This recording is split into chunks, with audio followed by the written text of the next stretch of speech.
అందరికీ శుభోదయం. ఈరోజు టెర్రస్ గార్డెన్లోకి అడుగుపెట్టగానే చెట్టు నిండా మల్లెపూలు ఉన్నట్లు అనిపించింది. అందుకని మొదటగా మల్లెపూలతోటి కోయడం ప్రారంభించాము.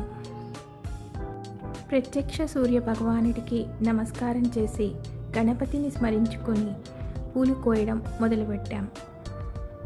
దాదాపు మల్లెపూలు ఒక 60 దాకా చెట్టుకు ఉన్నట్లు అనిపించింది. పైగా ఈరోజు సోమవారం, తెలియకనే మల్లెపూలతోటి శివార్చన చేయడానికి ఒక అవకాశం దొరికింది అని అనిపించింది. మల్లెపూలు పరమశివునికి అత్యంత ప్రీతికరమైన పుష్పాలు అని పురాణాల్లో చెప్పబడింది. మల్లెపూలతోటి శివార్చన అత్యంత పవిత్రమైనదిగా భావిస్తారు.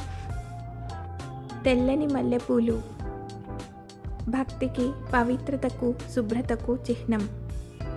ఓం మహాదేవాయ నమః మల్లికా పుష్పం సమర్పయామి అని స్మరించుకుంటూ ఒక్కొక్క పుష్పాన్ని సమర్పిస్తూ పూజ చేస్తే మనశ్శాంతి, ఐశ్వర్యం, శుభ పరిణామాలు కలుగుతాయని శాస్త్రాలు చెప్తున్నాయి. మల్లెపూలు సువాసన సుగంధభరితం.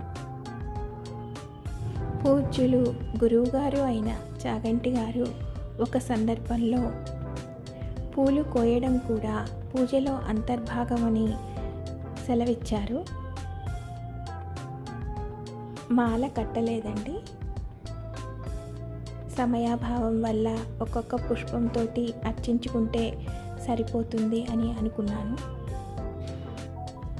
ముందు ముందు వచ్చేది వేసవి కాలమే కాబట్టి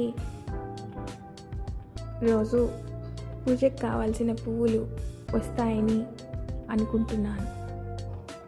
అభిషేకం నిర్వహించుకొని బిల్వదళాలతోటి, మల్లెపూలతోటి ఆ పరమశివుణ్ణి అర్చిస్తే అత్యంత ప్రీతిపాత్రుడవుతాడని నమ్మకం. భక్తితో ఒక్క పువ్వు సమర్పించిన రోజంతా ప్రశాంతంగా నడుస్తుందని నమ్మకం. ఇది గుండుమల్లె అండి. కొంచెం పెద్దవిగా ఉంటాయి. మామూలు మల్లెపూల కన్నా కొంచెం పెద్దవిగా ఉంటాయి. ఇవి సన్నజాజులు, ఇప్పుడిప్పుడే పూస్తూ ఉన్నాయి. ఇకపోతే ఇవి కాగడాల చెట్టు. మిద్దె తోటలోకి రాగానే ఆకర్షణీయంగా కనిపించేది ఈ కాగడాల చెట్టు.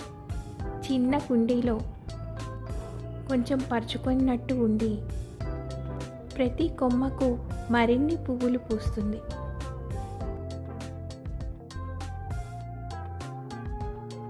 దాదాపు ఈ చెట్టుకు కూడా ఒక 60 పూల దాకా ఉన్నాయి. మొగ్గలతోటి, పువ్వులతోటి ఈ చెట్టు చూడ్డానికి ఆహ్లాదంగా ఉంటుంది. ఒక్క చెట్టు ఉన్నా ఇది భగవంతునికి కావలసిన పూలన్నీ ఇదొక్కటే ఇస్తుందేమో అన్నట్లు అనిపిస్తుంది. పెద్దగా పోషణ కూడా ఈ చెట్టుకు అవసరం లేదు. కొద్దిగా నీరు, ఎండ ఉంటే చాలు మరిన్ని పువ్వులు పూస్తుంది. ఓపికగా ఒక్కొక్క పువ్వును కోసుకోవాలి. పువ్వులు అయిపోగానే ప్రూనింగ్ చేసుకుంటే ఒక్క కొమ్మ నుంచి 4-5 కొమ్మలు వచ్చి మరిన్ని పువ్వులు పూస్తాయి. బియ్యం కడిగిన నీళ్లు ఇస్తే సరిపోతుంది. ఎలాంటి పురుగులు ఈ చెట్టుని దరిచేరవు. అందుకే ఈ చెట్టు ఆహ్లాదంగా పెరుగుతుంది. టెర్రస్ గార్డెన్ కాబట్టి చిన్న కుండీలో ఈ మొక్కను వేశాను.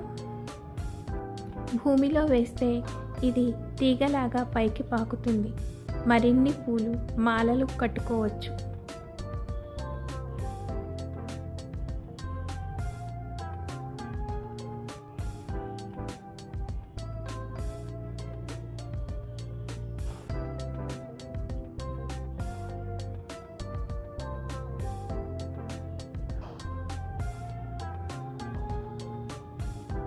ఇలా ఈ చెట్టుకి ఉన్న పువ్వులన్నీ కోసుకున్నాము.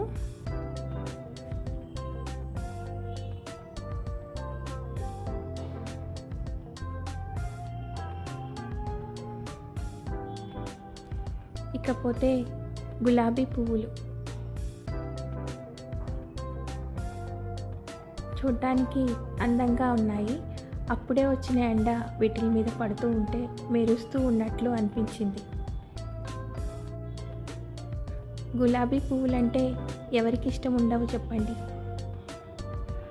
ఈరోజు కూడా ఎర్రటి మందారాలు చెట్టుకి కనిపించాయి.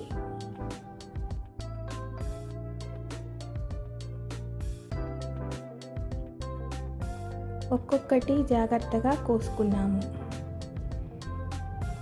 ఇలా ఈరోజు మిద్దె తోటలోని పూలన్నీ ఒక పళ్ళెంలోకి అమర్చుకున్నాము.